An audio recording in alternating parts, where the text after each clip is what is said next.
Okay. Do you see what I see? Or? Yeah, we see it. Yeah. Okay. Oh, cool. That's so fun. I've never seen that before where your face is on it. That's really cool.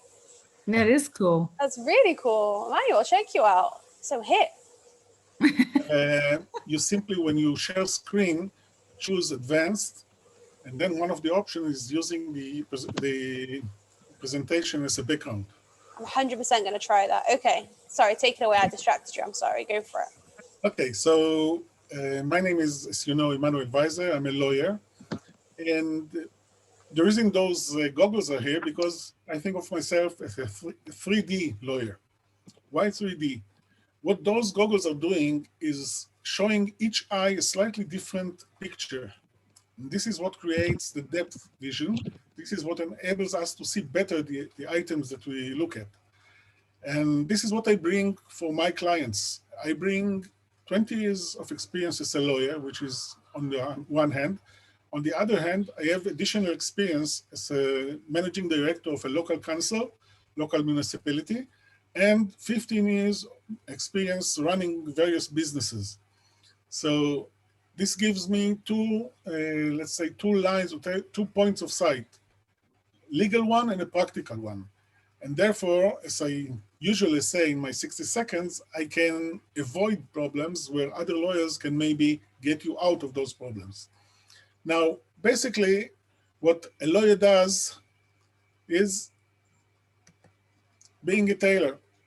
We need to fit a solution to various situations, whether it's a contract, whether it's a lawsuit, whatever. But being a tailor doesn't mean that you know to do everything. Sometimes you need a business suit. Sometimes you need gymnastic suit. Sometimes you need armor. But if you use the wrong suit for the wrong application, you might get into trouble. Take yourself out of mute and tell me, how much do you think a hammer should cost? 30 shekels? I never bought a hammer before, to be honest. A hammer, a simple hammer. A good hammer should probably cost around 100 shekel. A great professional hammer. A professional hammer is going to cost closer to 250. 250. 20 shekels. Sorry? 20 shekels? 20 shekels, anyone giving no? $300. $300. You gotta know so much more about what kind of hammer. Okay. What Exactly. What about an ashtray? How much do you think should be the maximum cost of an ashtray? $0. Don't need them. Yeah, you shouldn't be buying ashtrays. Amen. When I was a student, we said an ashtray was for a room without a floor. Okay. There's no maximum. You might get you could get a crystal ashtray made by a fancy company like like whatever those eggs are called that are. Okay, I hope you all see what's on screen now. As you can see, the Navy paid $900 for an airplane ashtray, $404 for socket wrench, and $435 for a hammer. And there are other numbers there. Not now, it was at the beginning or the middle of the 80s. And the reason for that was that any item that was bought was accompanied by a very thick book of specifications. Everything was specified. The type of color, the resistance to scratches, the weight, the thickness of the metal, whatever you can think of was covered. And the reason, the amount of tests and the amount of requirements the supplier had to meet caused those items to be ridiculously expensive. Now, this is exactly what might happen if you go to a lawyer that has only the legal point of view. And let me give you an example. One of my clients got a letter from the municipality asking him to report possible sources of pollution in his factory. Now, usually, when you go to a lawyer, he will help you how to fill this form, how to report back. My advice to that customer was, don't answer, don't report back. Why? Because I know that if you don't report back, most of the chances is that no one will remember that you were asked to fill this form. Once you report back, you are on a data, you go into the data list, they will remember, they will come back every time, ask for updates, simply to show that they are doing something. Because now they have you, and you will never be free from them, no matter what you write. So this is the difference between the legal advice and combining a legal and practical advice. This is an example of the benefit you can get from this dual point of view. I deal with three main areas. One of them is real estate, the other is commercial and corporate law, and the third one is estate and lasting power of attorney. Real estate area is comprised of several topics. The basic one is transaction, apartments, assets, whatever, whether from contractors or secondhand. City regeneration is a very close one. You're probably familiar with Tama 38. It's not the only program that there is, but basically means that the owners of the apartments give permission to a contractor to build, and in return, the contractor either gives them new apartments or reinforces the existing building to have better resistance to earthquakes. Land usage planning, again, part of real estate issues. Construction defects, when you buy an apartment from a contractor, he has liability for every defect that is discovered within a certain time. Many times those contractors try to avoid it, and you need legal support for that. Condominiums, a lot of disputes between tenants, between owners of apartment needs to be resolved. Rental issues, I don't know if key money is not exactly, in Israel, it's not exactly, or it's not like in the States. It's when somebody has paid a large part of the cost of an apartment, but not the entire cost. And now he's entitled to live there all his life with a very low monthly fee, and he cannot be evacuated unless he's doing something which he shouldn't be doing. Not many contracts like this nowadays, but there still are. And cooperatives, which means kibbutz, moshav, it's a special way of settlement, a special way of ownership of land, of houses, etc. Some examples of what's involved. Have you heard the word nesach tabo? Some of you, of course, have heard about it. But basically, this is the registration of ownership of rights regarding real estate.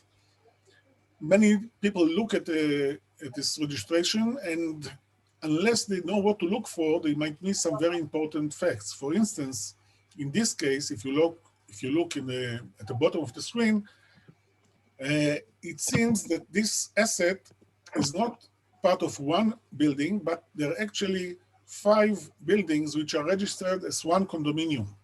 Now, when you have an apartment in one condominium, there are many times disputes. Who will do what? Who is responsible for the roof, for the garden? I don't want this to be done, or I want to this. But when you have 5 buildings like that, it's 5-fold the amount of disputes. So this is not a deal breaker, but you have to take it into account when you buy an apartment in such an arrangement, because you are going to look at a lot of disputes when you live there. This is another example. A client came to me. He bought an apartment 20 years ago with a storage space that had to be part of the purchase, but the lawyer didn't know how to do it. So he only registered the apartment under his name without the storage space. And now this client wanted to sell the apartment, and the new client saw that the storage space wasn't combined with the apartment. So we had to reconstruct the purchase that was made 20 years ago and make everything right, which wasn't simple, wasn't easy, and was quite time consuming. This is simply because at the time the lawyer was not professional at the real estate laws.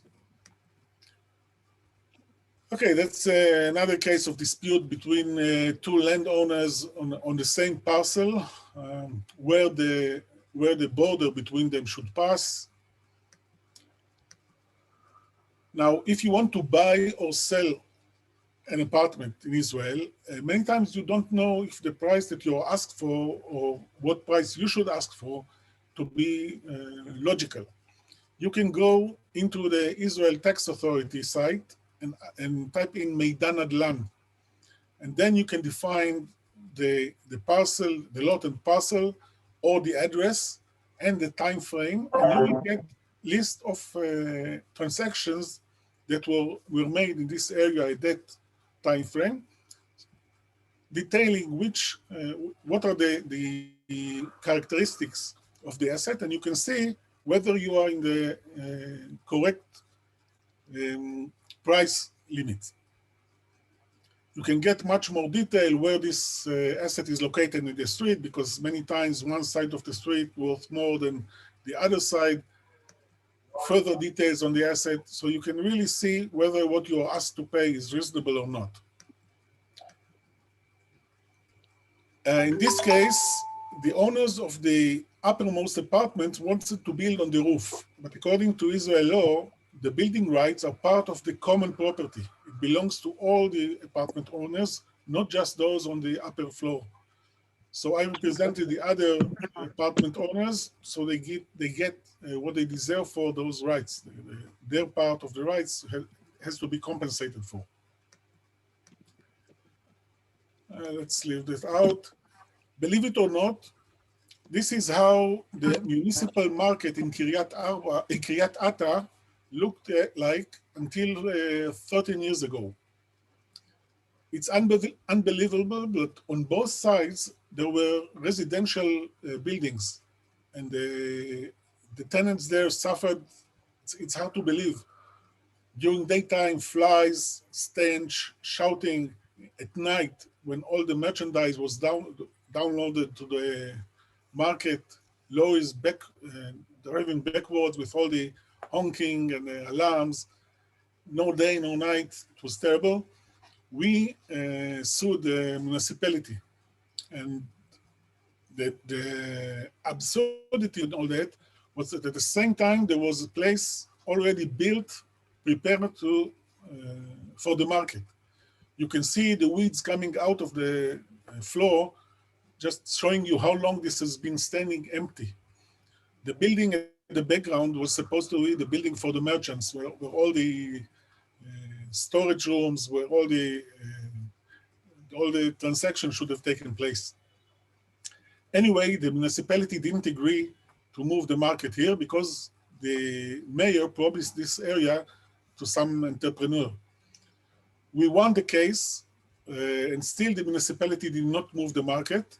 So we applied again to court. The municipality was fined and eventually moved the market, but not here. Believe it or not, they prepared a new area to the east of Kiryat Ata and moved the market over there. This area, as far as I know, still stands empty even now. My clients didn't care because the value of their apartment jumped up 3 times once the market was moved, and everybody there at the street was happy.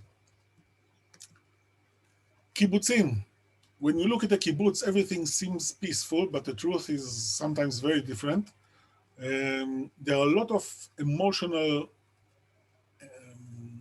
baggage, let's put it this way, between the people in the kibbutz, and many times quarrels are erupting over things that look ridiculous. In this case, the owners of the upper apartments fought with the owners of the lower apartment over what part of the garden around them will belong to each one of them.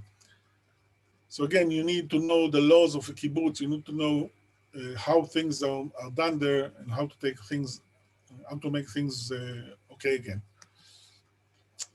This is a map of the area of Katsir.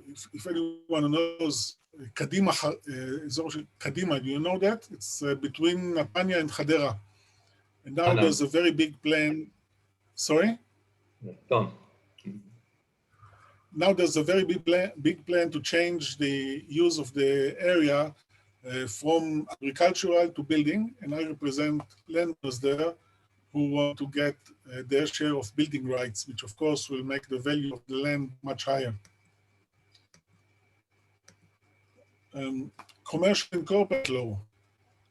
Again, many times people do the mistake of doing things on the way. For instance, I have a friend, we like the same thing, let's do something together. If you do not make an agreement beforehand, deciding which one of you is doing what happens when the partnership is dissolved, what am I allowed to do and not allowed to do? There are many questions that have to be decided beforehand. Otherwise, you will run head on into these questions at the least appropriate time, and most likely this partnership will turn into a fight. So to avoid that, it's necessary, it's essential to have an agreement beforehand. Same thing when you start a company with someone, because when you start a company and you know who the other stockholders are, you might not be aware, but unless there's some limitation in the agreement beforehand, they can sell their stock, and then you will find yourself working with somebody you never wanted to work with. So all those things has to be decided beforehand. A contract with suppliers, with clients, again, very important thing. A contract is not a cage and it's not a whip. It's a roadmap. I mean, it needs to show you how to do things so both sides are satisfied. That's the basics for a contract. And that's why you have a contract no matter what you're doing. It doesn't have to be a complicated contract, but you must have a contract. Then there's ongoing legal counsel, retainer, whatever, because people have many times questions on a basis, and many times they need to have someone who they can pick up a phone and ask a question, or they need to have letters written, and that's a service that I supply. And also intellectual properties. Let's see if it works.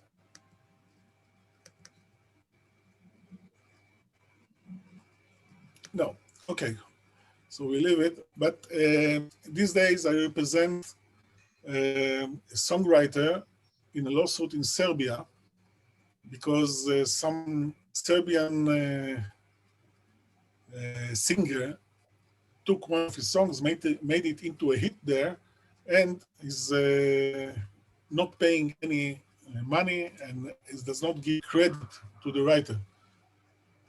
I give the service in Israel and outside of Israel, of course. Just example of forms that has to be filled when you do something. This is a very important thing. Not many people know it, but for the last 2 years, if you give a check, it is illegal to leave the name of the recipient empty. You must fill in the name. If you don't do that, you might run into problem with the story. So take this into account.